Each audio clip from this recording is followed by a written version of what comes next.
Voilà, je suis très heureux aujourd'hui. Nous avons un écrivain exceptionnel et qui est passionné. Si vous avez ce privilège de pouvoir lire son roman, c'est un roman. C'est un roman. Et vous serez vraiment dans l'action, vous allez vivre un moment unique et c'est vraiment incroyable. Cette histoire, je ne peux pas la raconter parce qu'elle est vraiment incroyable.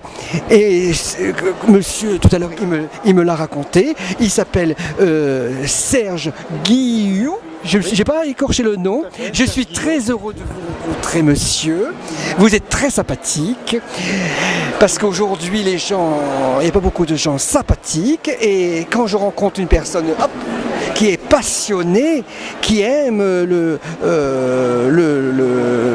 comme vous m'avez raconté, son premier, c'est votre plusieurs, c'est le premier roman. Le premier roman. Et en plus, monsieur, il a travaillé pour la télévision, pour le théâtre. Excusez-moi. Il a travaillé pour la télévision. Ah oui, pour la télévision. Également. Il a travaillé avec Mariti et Gilbert Carpentier. Oui, voilà. Alors, moi, j'ai bien connu, pas bien connu parce que je serais un grand menteur, mais j'ai eu la chance d'avoir rencontré Mariti et Gilbert Carpentier. Et je suis photographié avec eux. Monsieur, il va peut-être nous dire quelque chose sur Mariti et Gilbert Carpentier. Eh bien, ce sont des gens qui étaient très disponibles, très ouverts à la création et aussi à la variété. Ils ont fait sollicité beaucoup d'artistes, ils ont eu ce mérite quand même, et les faire valoir, les mettre en scène. Et c'était très agréable de travailler pour tous ces gens-là et pour tous les décorateurs qui ont participé aussi à leurs émissions. Oui, j'ai oublié de dire que monsieur était décorateur de théâtre.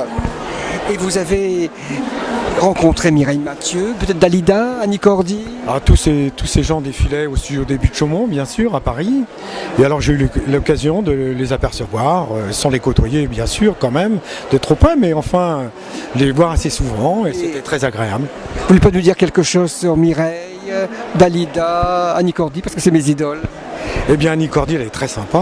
Elle a beaucoup participé justement aux émissions des Carpentiers. On les a vues souvent avec Roger Pierre, Jean-Marc Thibault, avec tous ces gens-là qui étaient, ma foi, qui illuminaient un petit peu les fins de semaine pour un tas de gens à la télévision à cette époque-là. C'était très agréable. Et Dalida? Dalida, c'est une belle femme. Elle avait quand même une certaine aura. Dès qu'elle apparaissait, elle attirait les regards. Ça, c'est sûr. Et puis Mireille, notre Mireille internationale. Mireille, elle avait vraiment un espace particulier, c'était le Théâtre 102. On la voyait souvent avec Guy Lux qui animait les émissions. Est-ce que vous avez rencontré Brigitte Bardot? Ah non, jamais. Moi je l'ai rencontrée. Eh ben non, j'ai pas eu ce plaisir. J'ai eu le privilège, même été chez elle. Ah c'est bien ça. Oui, mais il a fallu que je triche. Ah bon? Et comment? J'ai mis le chien dans le jardin. Oui. Et j'ai sonné à la porte, mon chien, il s'est sauvé, il est rentré dans votre jardin, madame, et puis... Et voilà, c'était une belle introduction. Et puis elle a dit, mais c'est pas possible, c'est pas vrai, vous mentez, parce que c'était impossible que l'animal pouvait rentrer chez elle. Et puis il y avait les autres chiens en train de crier comme des fous. Je pensais que mon chien allait se faire dévorer.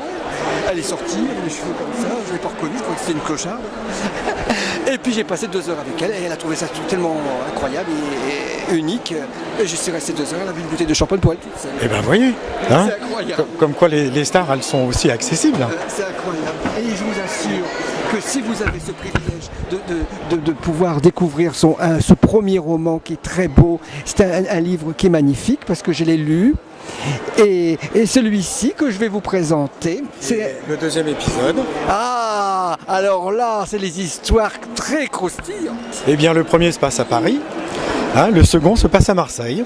Et il faut absolument trouver une solution pour se débarrasser de l'affreux personnage que j'ai mis en scène dans le premier. Voilà. Mais voilà. Mais j'étais très heureux de vous avoir rencontré, monsieur, et je vous dis à très bientôt. Merci beaucoup.